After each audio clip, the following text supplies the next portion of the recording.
I'm Sadie. Welcome to my latest video. Today we're going to be making banana pudding.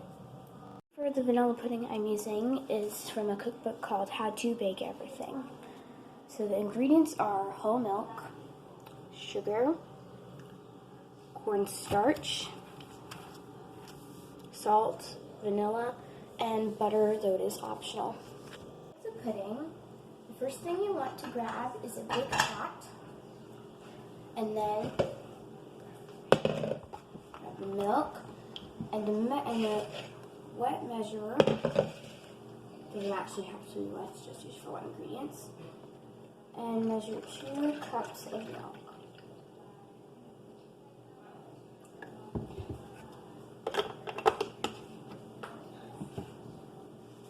And pour it in to the pot.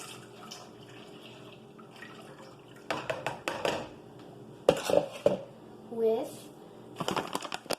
2 cups of sugar. Oh gosh, no.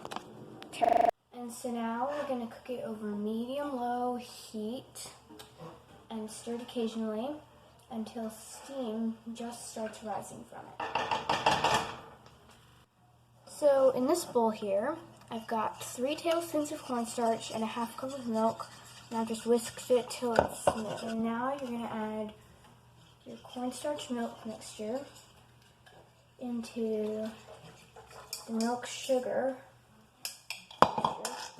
and stir that until it's thick and just beginning to simmer. Okay, you better turn on the stove when you add that cornstarch or else it's not going to cook. Alright, so you want to scrape the bottom most of the time. You see how I'm getting this gelatinous substance on the end of my spoon? When that happens, you want to grab a whisk and just whisk it until it gets thick.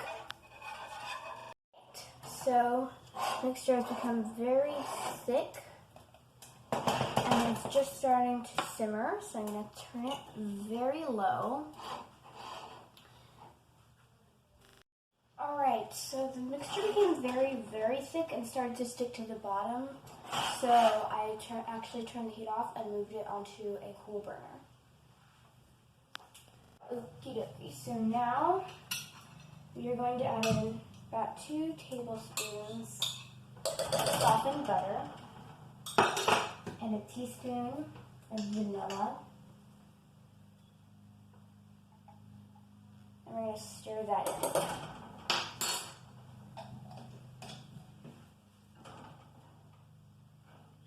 Okay, so now it's time for building. I've taken this casserole dish and I've lined it with bananas and vanilla wafers, and I've separated the pudding into 2 bowls.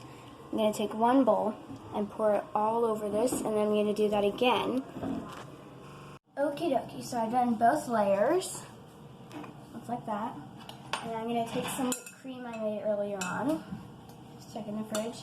I'm just going to spoon it all over the top in dollops. Right, so now the pudding's in the fridge. Oh, and don't forget to not let the pudding set before you put it into the dish. So, I don't know what it does, but